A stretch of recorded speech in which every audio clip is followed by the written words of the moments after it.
So today we're doing crop estimations. It's the start of our this period of time for us every year.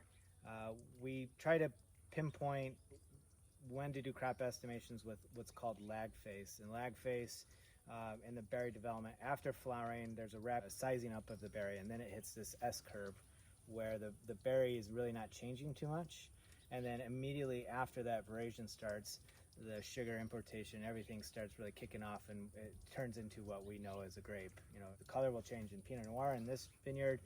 Chardonnays will become more translucent, kind of lose that green color and kind of turn gold. This is sort of a mathematical lining up of everything. Lag phase is a good time to do crop estimations. There's enough data showing from here to final berry size that we can really estimate our crop.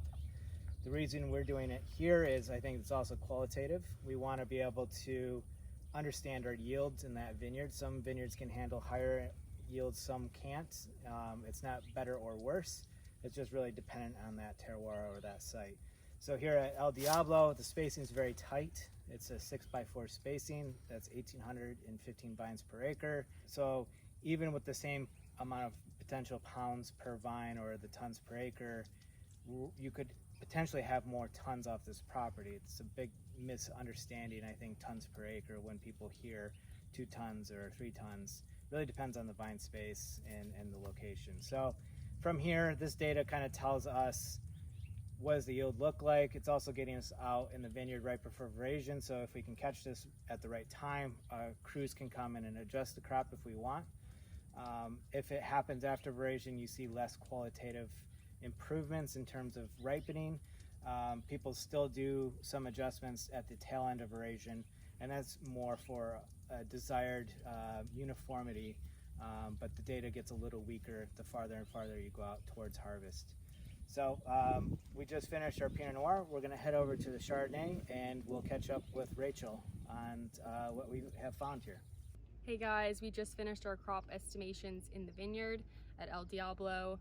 First we went to our Pinot blocks. We get Pommard and VR. The crop is looking very average for the year. So we're gonna revisit, come back in a couple weeks and see what everything's like again. Now we're in our Chardonnay, so we get Montrachet and Robert Young off this vineyard. A little lighter here. We are seeing a little bit of shatter in this block. We'll revisit again, but we still have 20 or so more vineyards to hit up, and we can see where everything is at. So now we're done with El Diablo. We still have a lot of vineyards to go. Out here, it is kind of an exact science. We're counting. We're trying to come up with protocols so that we can weed out any error from our side. But the reality is each vineyard is going to be a little bit different. And what we're looking for is a trend. Outside of just understanding this property, we really want to get a sense for what the vintage is like. So as you've followed us on Instagram, from bud break to flowering, now lag phase and crop estimations followed by veraison, these are just really good milestones for us to track, and we get a better sense of the vintage. Yes, this site is interesting. The Pinot is about maybe average minus, and then the Chardonnay is quite a bit lighter. We'll see how that plays out on multiple vineyards, and then we can kind of start creating this idea of what 2021 vintage looks like at the end. Cheers.